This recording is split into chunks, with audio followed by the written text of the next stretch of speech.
সরকারি কর্মচারীদের জন্য একটি অত্যন্ত সুখবর। আমাদের রাজ্য সরকারি কর্মচারীদের যে দীর্ঘদিনের ডিএ বঞ্চনা ছিল, সেই বঞ্চনা কিন্তু ডবল ইঞ্জিনের বিজেপি সরকারের প্রথম বাজেটে অনেকটাই মিটতে চলেছে। বিজেপি সরকারের প্রথম অর্থমন্ত্রী মাননীয় স্বপন দাশগুপ্ত মহাশয় 20% ডিএ ঘোষণা করেছেন। এবং আপনারা জানেন যে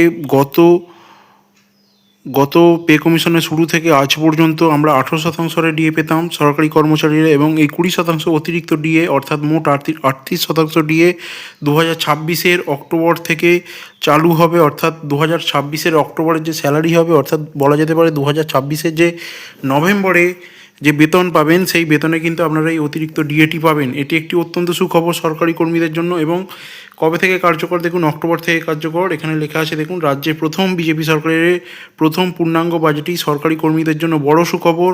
18%-এর ওপর 20% বাড়তে ডিএ দিয়ে মোট 38% মহার্ঘ ভাতা মিলবে।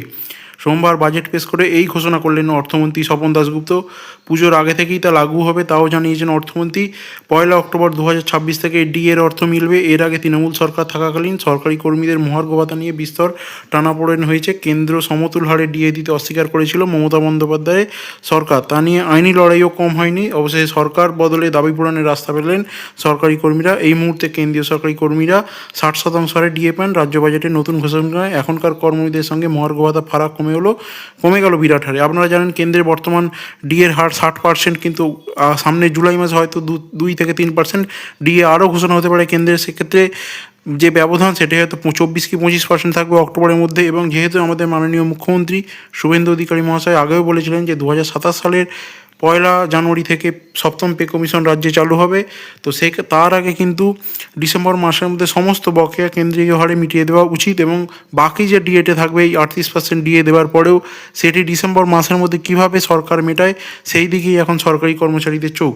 তো আপাতত এই পরের খবরে দেখে নেব যে মহার্ঘ ভাতা মৌলিক অধিকার কিনা, তা নিয়ে এতদিন বহু তর্ক বিতর্ক হয়েছিল। সরকারি কর্মীদের লাগাতার আন্দোলনের পর মমতা বন্দ্যোপাধ্যায় সরকার ধাপে ধাপে 18% ডিএ ঘোষণা করেছিল। তখনও পর্যন্ত কেন্দ্রীয় সরকারি কর্মীদের সঙ্গে এই ফারাক ছিল 42%। এবার রাজ্যে পালা বদলের পর 2026-27 অর্থবর্ষের বাজেটে সেই ফারাক অনেকটা পূরণ করে দেওয়া হলো।